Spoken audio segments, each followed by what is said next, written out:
नमस्कार, स्वागत है आपका इतिना स्वदेश पर। मैं हूं आपके साथ सौमित्र बुटकर और आप देख रहे हैं मार्केट्स पर हमारी खास पेशकश कल की तैयारी। आइए बताते हैं क्या खास लेकर आए हैं हम आज अपने शो में आपके लिए।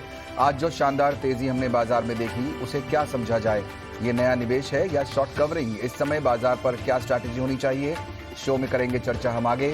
साथ ही साथ मैप माई इंडिया पर होगा फोकस, जिसकी शानदार लिस्टिंग हमने आज देखी, और उसके अलावा आपके लिए लेकर आएंगे कुछ ट्रेडिंग आइडियाज कल के ट्रेडिंग सेशन के लिए।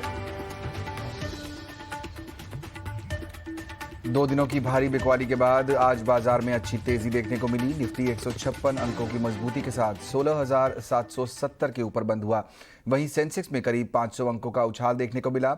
लेकिन ब्रॉडर मार्केट में चाल कैसी रही और कहां सबसे ज्यादा एक्शन दिखा, बताने के लिए मेरी सहयोगी पूजा त्रिपाठी जुड़ रही हैं।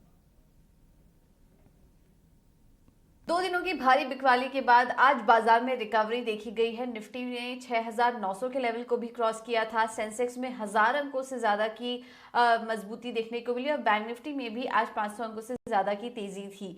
क्लोजिंग भी आज अच्छी रही और सरकारी बैंक को अगर छोड़ दें, जिसमें कि सपाट क्लोजिंग आज देखने को मिली है, सभी सेक्टरल इंडेक्स हर निशान में ही क्लोज हुए, तो चौतरफा खरीदारी हर तरफ से देखने को मिली। और आज की इस तेजी में मिड कैप और स्मॉल कैप इंडेक्स ने भी अच्छा योगदान दिया है। अगर क्लोजिंग की बात करें तो निफ्टी करीब 156 अंक की तेजी के साथ बंद हुआ। सेंसेक्स में करीब 500 अंकों की मजबूती थी और बैंक निफ्टी में 170 अंकों की तेजी आज देखी गई है। निफ्टी के चढ़ने वाले शेयरों में आज तेजी थी आईटी में। HCL tech, UPL, Wipro, Adani ports ये आज के टॉप गेनर्स थे। वहीं गिरने वाले शेयरों में power grid, axis bank, Bajaj finance और टाटा कंज्यूमर ये कमजोरी के साथ आज बंद हुए। आज एफएमसीजी शेयरों में शानदार तेजी थी। गोदरेज कंज्यूमर के कॉन कॉल के बाद हमने देखा कि आज एफएमसीजी शेयर अच्छे चल रहे थे। इसमें Godrej consumer, Titan, Nestle, global spirit ये कुछ ऐसे स्टॉक्स थे जहां पर की अच्छी तेजी देखने को मिली। कुछ और सेक्टर स्पेसिफिक अगर एक्शन देखेंगे तो फर्टिलाइजर शेयरों में आज तेजी थी। Coromandel International, Chambal fertiliser, FACT, Deepak fertiliser ये शेयर ऐसे थे जिसमें कि अच्छी तेजी लगातार कुछ दिनों से देखने को मिल रही है। और इसके अलावा रियल एस्टेट स्टॉक्स में भी आज अच्छा कारोबार देखने को मिला है। इतने दिन की कमजोरी थी और सबसे ज्यादा कमजोरी हम देख रहे थे, 2 दिनों की गिरावट सबसे ज्यादा रियल एस्टेट शेयरों में देखी गई थी, लेकिन आज वहां भी शानदार रिकवरी देखने को मिली। और IB real, overall realty, Mahindra life space और डीएलएफ इन सभी स्टॉक्स में आज मजबूती के साथ कारोबार होता हुआ दिखाई दिया। बिल्कुल, तो एक अच्छी खासी तेजी हमने बाजार में आते हुए देखी 2 दिन की बिकवाली के बाद। लेकिन अब ऐसे बाजारों में जहां हम देख रहे हैं कि एक दिन बहुत ज़्यादा गिरावट होती है और अगले दिन रिकवरी की कोशिश, क्या करना चाहिए आपको? ईटी नाउ स्वदेश पर हम लगातार दिग्गजों की राय आपके सामने पेश कर रहे हैं। ऐसे ही एक दिग्गज से हमने आज बात की। 2022 में आईटी और बैंकिंग शेयरों में अच्छा रिटर्न मिल सकता है। साथ ही आने वाले कुछ सालों में डिजिटल कंपनियां मल्टी बैगर साबित हो सकती हैं। मोतीलाल ओसवाल फाइनेंशियल सर्विसेज के चेयरमैन और को फाउंडर रामदेव अग्रवाल ने ईटी नाउ स्वदेश के मैनेजिंग एडिटर निकुंज डालमिया से एक्सक्लूसिव बातचीत में ये भरोसा जताया है। वो 2022 को लेकर काफ़ी बुलिश हैं। शेयर बाजार में बोलते हैं that courses remain the same, horse's they change. तो आप जिस चीज़ पे फोकस करते हैं वो है प्रॉफिट पूल और अर्निंग्स। तो अगला बड़ा प्रॉफिट पूल कौन सा है शेयर बाजार के लिए? देखिए, जो कन्वेंशनल आपके प्रॉफिट पूल है, जैसे इंडियन आईटी है, योर बैंकिंग फाइनेंस सर्विसेज है। सो लाइक हमारी वेल्थ क्रिएशन स्टडी में it is very clear that almost 24-25% comes from maybe even 27-28% comes from banking and financial companies. Then you have another 23-24% coming from IT, which has emerged as the largest sector. और मुझे ऐसा लगता है कि going forward in next 5-6 years, this IT sector is not only going to have large rise in the total profits, but the quality of profit is also very good. So I think that is going to become, it could become the largest sector, but I don't think it can beat the BFSI, but still IT remains a very large one. Now the new segment which is coming up is the digital segment. Right now most of the companies are not making money. Few of them like IndiaMart are not making money, but very small. But I think serious amount of money running into thousands of crores will be made in next 2-3 years by some companies. So my sense is that in next 10 years, I think one of the segments which will have a very large share of profit of the total corporate profits. Total corporate profit itself will grow by say 15% in next 10 years. So it will be 4x from here. say if you make about 5 lakh crores profit, it will be about 20 lakh crores in next 10 years. But of that, about 20% would be coming from digital companies. So it will be very large segment as we go forward. Hopefully, it is start of a new phase of Indian economy. Very good forex balance, very good IT exports. Other export, non-IT exports are also doing very well. China plus policy is gaining ground. Your startup capital is quite buoyant, in fact, unprecedentedly buoyant. Then your private equity is very good. Your public markets are doing well. IPO market is buoyant. So I think from all sides, we have a lot of tailwind for the economy to pick up in the second year, in 22-23.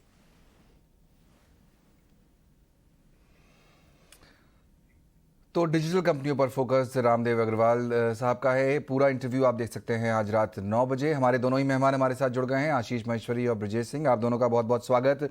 Brajesh, आपसे शुरुआत करना चाहूँगा। Levels की बात पहले करें। हमने देखा बाजार ने कल काफ़ी ज़्यादा करेक्शन देखा, आज एक रिबाउंड देखा। पिछले कई दिनों से जब हम एक्सपर्ट से बात कर रहे हैं, 16,800 एक इम्पॉर्टेंट लेवल निकल कर आ रहा है। आपको लगता है कि कल की गिरावट के बाद अभी भी वो होल्ड करता है? कल बाजार को किस डायरेक्शन में जाते देखते हैं आप? तो गुड इवनिंग जी। और निफ्टी की बात करें तो डेफिनेटली अगर आप जैसे कहा कि 16,800, क्योंकि वो इसलिए क्योंकि 16,682 का जो लेवल था वो पिछला स्विंग लो था, तो प्रिसाइजली 16,800 का लेवल हम अज्यूम कर सकते हैं। अगर उसके ऊपर क्लोजिंग देते हैं तो डेफिनेटली मोमेंटम पॉजिटिव साइड में बरकरार रहेगा निफ्टी के लिए, और निफ्टी 17,000 के आसपास में इंचिंग करेगा। बट मेरा मानना ये है कि अगर नहीं भी होता है और अगर हम टाइम वाइज करेक्शन यहाँ अगर हम सस्टेन कर जाते हैं, रेंज थोड़ी ब्रॉडर लूंगा रिसेंट स्विंग लो को लेते हुए, कि अगर हम 16,400 या अगर हम 16,200 भी कहूँ तो वो भी बुरा नहीं होगा, कि 16,200 से लेके 16,800 के बीच में भी अगर हम कंसोलिडेट कर गए तो बहुत अच्छा रहेगा मार्केट के लिए। टाइम वाइज करेक्शन अगर होता है तो बहुत अच्छा है, क्योंकि फिर उसके बाद में फिर आने वाले दिनों में हम देखेंगे कि मार्केट इंच होता हुआ दिखेगा ऊपर की तरफ। अगर हम 17,000 के ऊपर ट्रेड होते हुए देखेंगे तो फिर दोबारा 17,450 17,500 का लेवल एक रेजिस्टेंस बतौर रहेगा। तो हाल फिलहाल में 16,200 16,500 का ये सपोर्ट रखेंगे निफ्टी के लिए। 16,800 या 870 हम पकड़ के चलेंगे रेजिस्टेंस, उसके ऊपर 17,000। बैंक निफ्टी की अगर मैं बात करूं तो बैंक निफ्टी देखेंगे तो अभी रिसेंट स्विंग से लो जो उछाल देखने को मिला है, तो उसके मद्देनजर रखते हुए 35,100 35,200 का जो लेवल है वो अब बहुत रेजिस्टेंस की तरह प्ले आउट करेगा, तो वो एक रेजिस्टेंस है। अगर हम नीचे में देखें तो 33,400 के आसपास में एक सपोर्ट है। तो अगर यहाँ पर भी जैसे अगर निफ्टी की तरह अगर बैंक निफ्टी पे अगर टाइम वाइज करेक्शन यहाँ पर देता है तो बहुत अच्छा रहेगा। ट्रेंड स्लाइटली पॉजिटिव की तरफ हो सकता है कि अगर बैंक निफ्टी 35,000 प्लस के ऊपर बंद है तो। बिल्कुल, तो 35,000 के ऊपर बंद हो तब ट्रेंड पॉजिटिव होगा बैंक निफ्टी पर। बाकी टाइम वाइज करेक्शन की बात जैसा ब्रजेश जी बता रहे हैं। आशीष, आपसे भी मैं जानना चाहूँगा और सवाल थोड़ा ब्रॉडर होगा। हमने देखा हमारी क्रेडिट पॉलिसी आई चली गई, यूएस में फेड ने अपने डिसीजंस दिए, वो बाजार ने पचा लिए। एफआईआईज की सेलिंग लगातार चल रही है, उसके अगेंस्ट डीआईआईज खरीदारी कर रहे हैं। अब सवाल ये है कि ये साल तो ख़त्म होने वाला है, अभी नेक्स्ट ट्रिगर्स क्या होंगे? क्या अब सीधे नज़र बजट पर होगी?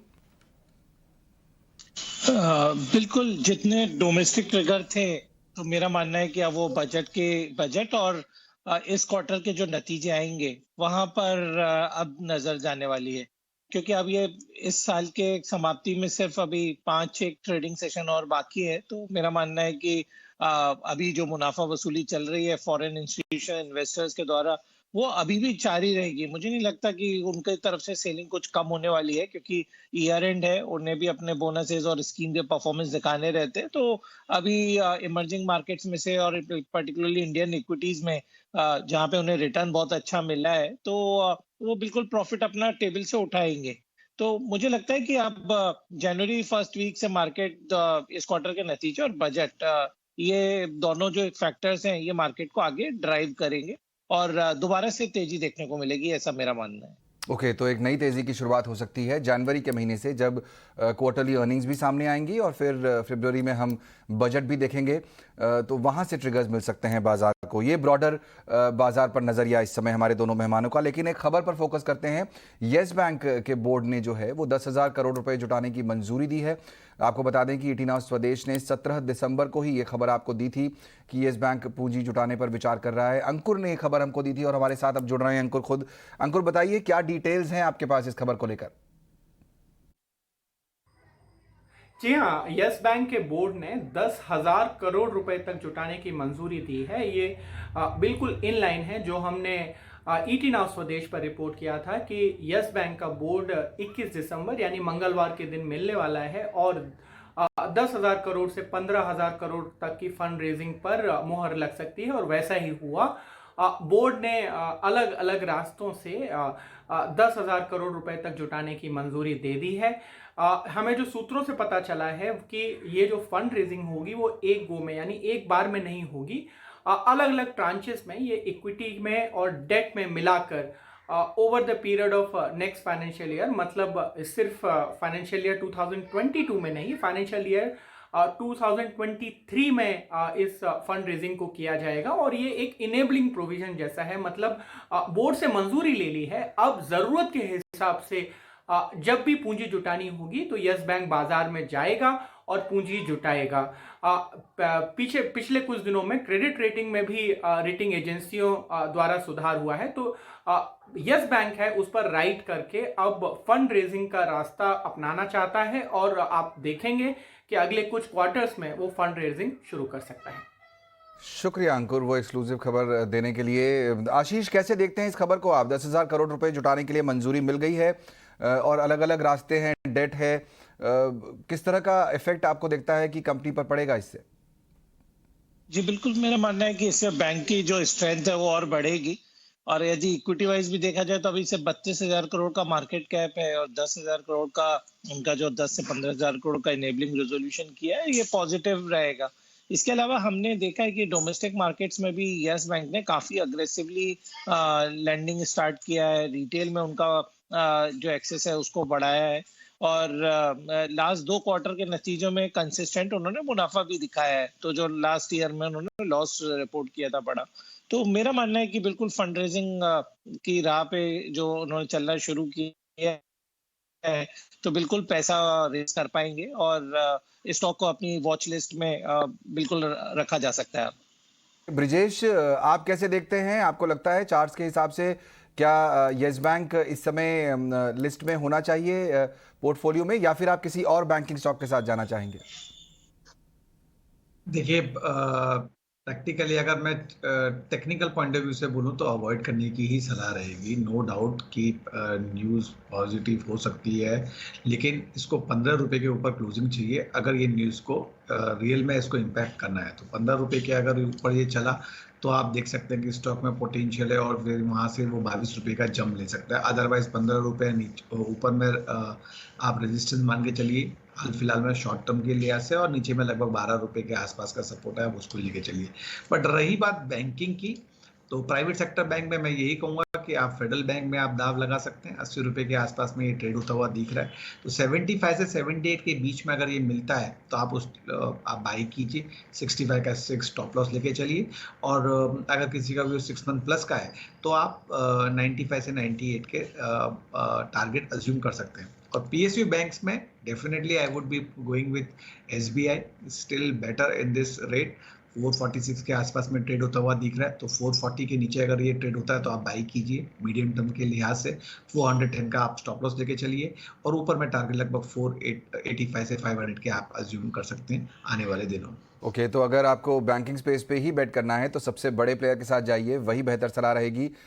SBI यहाँ पर पसंद आता है ब्रिजेश को। एक स्टॉक है आशीष, आपसे मैं बात करना चाहूँगा क्योंकि खबर से ही जुड़ा है।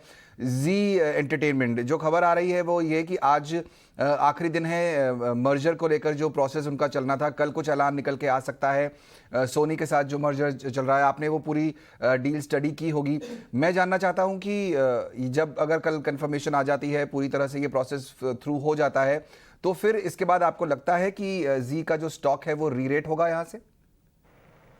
जी बिल्कुल, काफी बड़ी री रेटिंग होगी जी का इस मर्जर के बाद में, और इनफैक्ट ये मर्जर के बाद में वो स्टार से भी बड़े प्लेयर बन जाएंगे जैसे ही मर्जर अप्रूवल होता है। और इंडिया के नंबर 1 प्लेयर मीडिया क्षेत्र में इस मर्जर के बाद हो जाएंगे। तो मैं तो उसको पॉजिटिव समझता हूँ और ऑलरेडी इस स्टॉक में हमने अच्छा मोमेंटम देख भी लिया है कि 310 से स्टॉक आज ऑलमोस्ट 350 के लेवल पे जा चुका है। बट ओवरऑल पॉजिटिव रहेगा जैसे ही मर्जर का एक हमें खाचा मिलता है कि क्या क्या रिस्पॉन्सिबिलिटीज रहेंगी और कैसे आगे इसमें शेप हो लेंगी चीजें। बट पॉजिटिव है मेरा मानना है। भी ये स्टॉक करीब 5% ऊपर था। ब्रजेश जी, क्या आप कहेंगे कि इस लेवल पर एंट्री बनती है? 347 पर आज बंद हुआ है, जाकर 5% ऊपर जी एंटरटेनमेंट। आपको लगता है कि यहाँ एक एंट्री की जा सकती है? कुछ और फंडामेंटल डेवलपमेंट्स तो हो ही रहे हैं स्टॉक में। टेक्निकली अगर कहूं तो आप देखिए, इसका 29 जनवरी 2018 को हाई लगभग 600 रुपए के आसपास में था, और अगर आप वो पॉइंट लें और 23 मार्च 2020 को इसका जो लो था लगभग 112 रुपए था। तो ये 2 पॉइंट में लेके अगर आप फिबोनाची रिट्रेसमेंट ड्रॉ करते हैं तो जो 50% रिट्रेसमेंट वैल्यू आती है वो लगभग 357 के आसपास आती है। तो पहला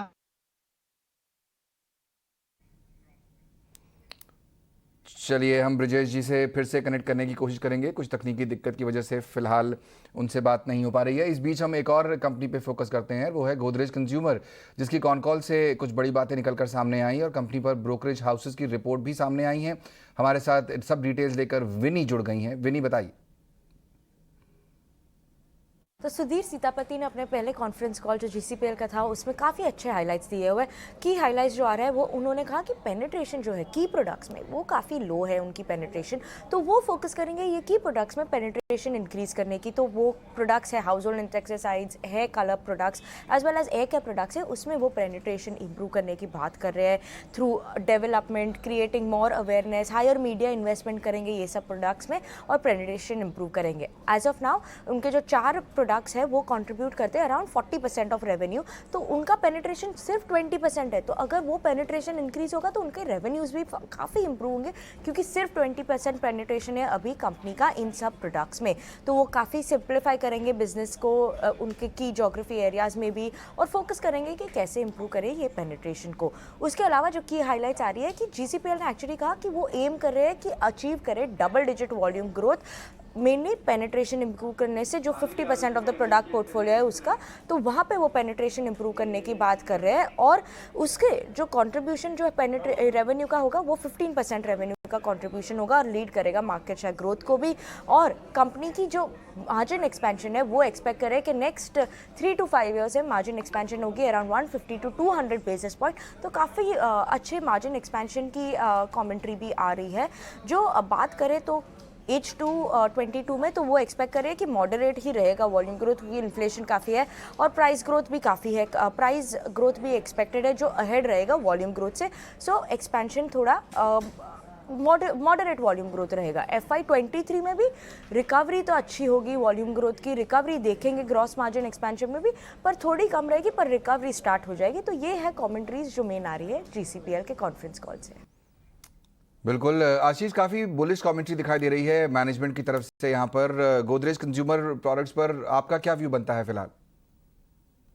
जी बिल्कुल, काफी अच्छा कॉन्फ्रेंस था और काफी अच्छी कमेंट्री भी है। बट ओनली थिंग इज 2-3 चीजें जो देखने के वाली बात है कि ऑपरेटिंग प्रॉफिट मार्जिन्स पे जो प्रेशर बना हुआ है एफएमसीजी कंपनीज को, उसको कैसे टैकल करेंगे, क्योंकि रॉ मटेरियल प्राइसेस में अच्छा खासा इन्फ्लेशन है और वो आप पूरा पास ऑन नहीं कर पाए। दूसरा, आपके काफी बड़े एम्बिशंस हैं, बट आपका जो कंपटीशन है वो उस कंपटीशन में भी बड़े बड़े मल्टीनेशनल प्रोडक्ट कंपनीज हैं जो आपसे उन पर्टिकुलर सेगमेंट में कॉम्पीट कर रहे हैं।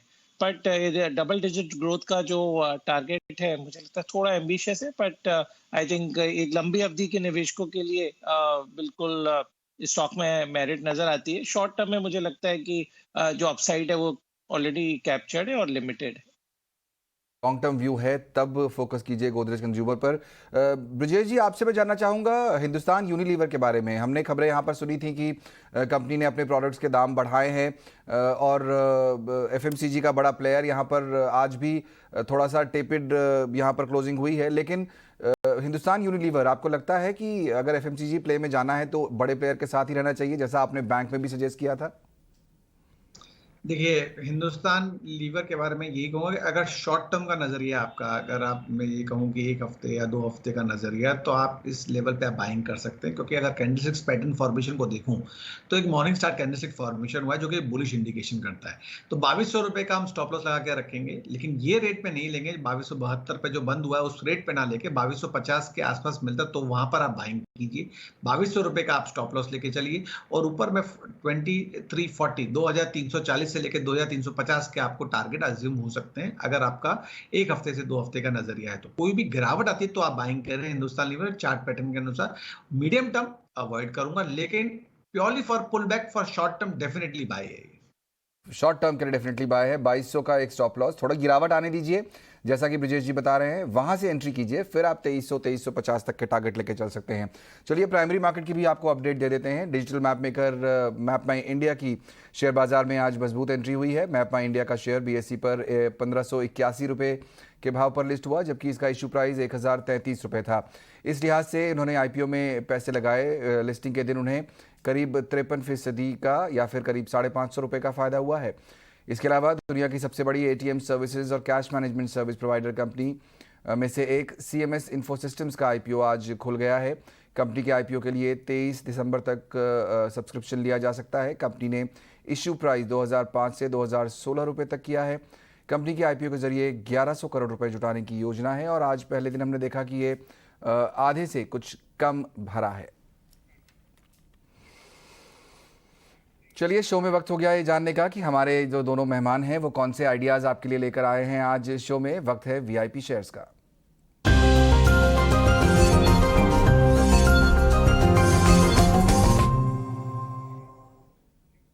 आशीष, आपसे शुरुआत करना चाहूंगा, कौन से आइडियाज़ आज आप शेयर करने वाले हैं हमारे दर्शकों के साथ?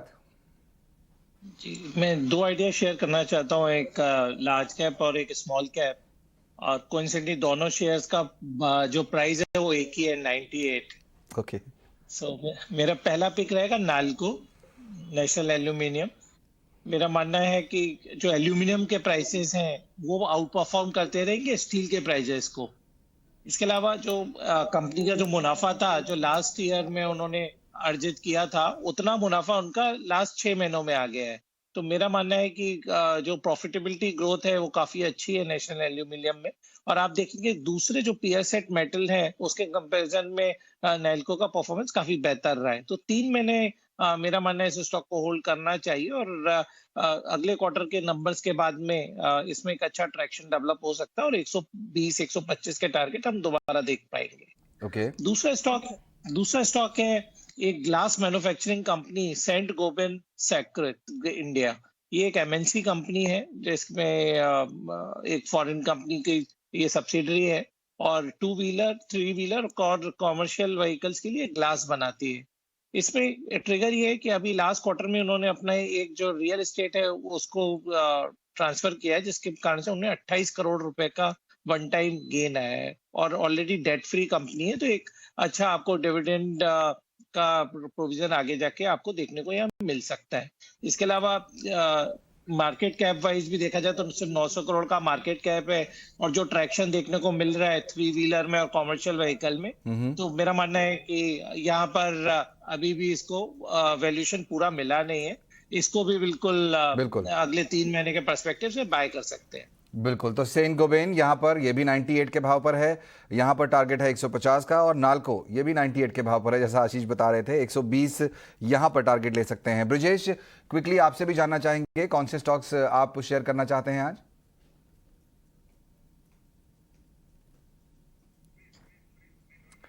माफ कीजिए। अच्छा ब्रिजेश जी, आप अपने आइडियाज शेयर करना चाहेंगे हमारे दर्शकों के साथ?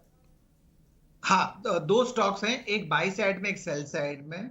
मैं फटाफट बताना चाहूंगा। एक दोनों ही लार्ज कैप है।